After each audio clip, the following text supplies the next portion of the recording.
Hi, thank you for choosing this video to watch.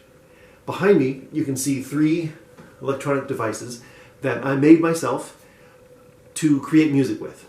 And for one reason or another I put them on the shelf and didn't use them again. So I've taken them out again and tried to remember how they worked and made 3 songs with them.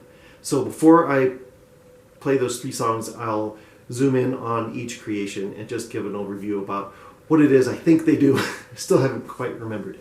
So first, well, this is a box I've already made a video about, so I'll put a link up here in the corner if you want to see how it works. I don't know if I was really successful in that past video of making it work correctly. And I still am trying to figure out how it works. But it's basically just a logic box and a multiple and a clock. The square wave up here, and then I can change the pulse width of the square wave with that. And there's a space right there for another thing if I wanted to, but currently there's just a picture of Mary Anning. And this is not an LFO, this is just a panel I used to put, I think this is an envelope generator, I think. And this is obviously a square wave oscillator. The tri doesn't work.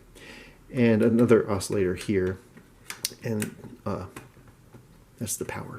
See, it just runs off of a battery inside there. And yeah, I did.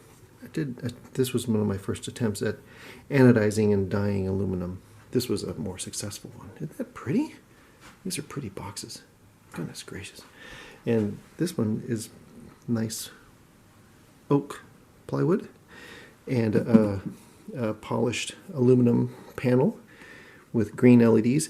And oh, it's upside down, but it's a sequencer based on Casper Electronics sequencers.